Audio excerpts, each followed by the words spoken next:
लेकिन बड़ों का भी थैंक्स है, दादाजी, माताजी और दीदी का थैंक्स। जैसे दादाजी बता ही रहे थे कि संस्कार बच्चा घर से लेता है और फिर बाहर उनको प्रत्यक्ष करने जाता है। तो संस्कार किनके हो गए? बड़ों के, घर वालों के। तो आप सभी का भी थैंक्स है। आप सभी के सामने मैं बैठी हूँ कि जो कुछ यहाँ से सीखा है वही बाहर हम सिखा पा रहे हैं, क्योंकि बच्चा अगर घर से नहीं सीखेगा तो बाहर नहीं सिखा पाएगा। इसलिए हमने बहुत कुछ अच्छा यहाँ से सीखा है, क्योंकि ब्रह्मा बाबा को साकार में नहीं देखा, लेकिन ब्रह्मा बाबा से जिन्होंने पालना ली है उनसे हमने साकार में पालना ले ली। तो इसलिए बाबा कहते हैं उस पालना का रिटर्न क्या होगा, हमें भी वैसी ही सेवा करके दिखानी है। क्योंकि इतनी सब कन्याओं के वो पिता हैं, तो उनको खुशी होती है कि वो कन्याएं बाहर जाके उनका शो करती हैं, क्योंकि जब वो ज्ञान सुनाएंगी, क्योंकि बाबा बोलते हैं ना छोटी छोटी कुमारियां हैं वही बाप का शो करती हैं। तो जब हम बाहर कहीं बोलते हैं तो पूछा जाता है आपका टीचर कौन है, तो फिर नाम किसका आएगा? तो इसलिए बाबा के साथ साथ निमित्त आत्माओं का भी शो होता है।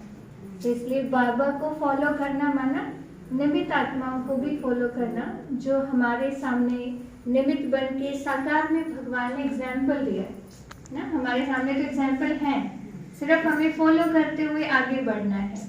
जैसा वो कर रहे हैं वैसा ही हमें करना है। तो मैं बैठी हुई थी, तो जैसे दादाजी एक्सप्लेन कर रहे थे तो मुझे भी एक बात याद आ गई कि हम दिवाली सेलिब्रेट करते हैं, लेकिन रात में हम किसकी पूजा करते हैं? लक्ष्मी की पूजा करते हैं। और दिवाली क्यों मनाते हैं? श्री राम जी 14 वर्ष का वनवास पूरा करके घर आए। घर पे तो श्री राम जी आते हैं, लेकिन पूजा लक्ष्मी की क्यों करते हैं? किसकी करनी चाहिए? करनी चाहिए श्री राम जी की पूजा, लेकिन हम करते तो नहीं है।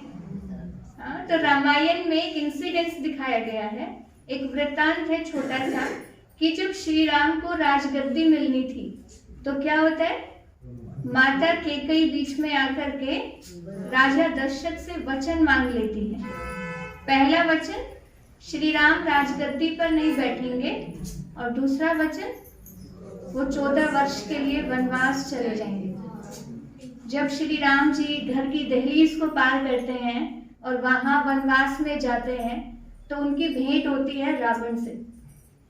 रावण का वो वध करके वापस घर आते हैं, क्योंकि वो 14 साल पहले यहीं से तो गए थे ना। और जब 14 साल के बाद वापस आए तो खुशी में घी के दीपक जगाए। क्यों जगाए? क्योंकि अच्छाई की बुराई पर जीत हो गई। और साथ में किसको लाए? लक्ष्मी को घर लाए, क्योंकि पत्नी को क्या बोला जाता है?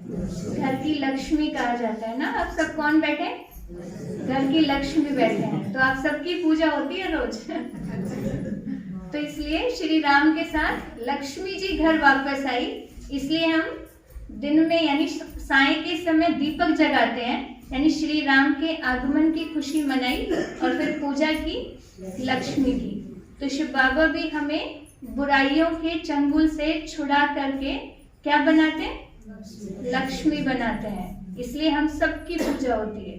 तो हमें अपना जो भविष्य का रूप है उसे हमेशा याद रखना है। से दादाजी बता रहे थे ना, साधारण नहीं है। कौन सी आत्माएं हैं? खास है, तभी तो भगवान ने चुना है। पहले कोई किसी के काम नहीं आता था, और ऐसी आत्माओं को भगवान ने चुन के खास बना दिया, और अब हम सबके काम आते हैं। हाँ, सबके काम जो भी बिगड़े हुए हैं उनको सुधारने की जिम्मेवारी भगवान ने हमें दे दी। तो हम कितनी लकी आत्माएं हैं। पहले हम सोचते थे ये कैसे होगा, ये काम असंभव है, और आज क्या लगता है?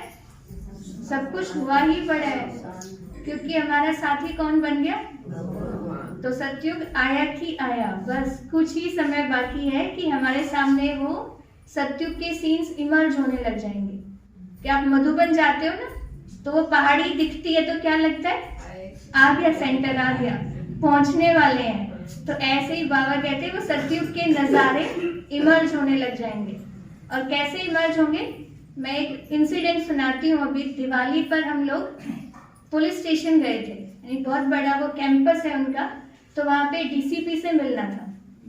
तो उन्होंने कहा कि आज हम एक मीटिंग में थे। तुमने पूछा मीटिंग अच्छे से हुई? तो बोले कि शेर और बकरी इकट्ठे बैठे थे, क्योंकि उनका जो कहने का मतलब था वो था कि सीनियर ऑफिसर्स और जूनियर ऑफिसर्स इकट्ठे बैठे थे आज। पहली बार ऐसा हुआ है कि सारे जो भी कांस्टेबल हैं, असिस्टेंट हैं, सबको दिवाली मीटिंग में शामिल कर लिया।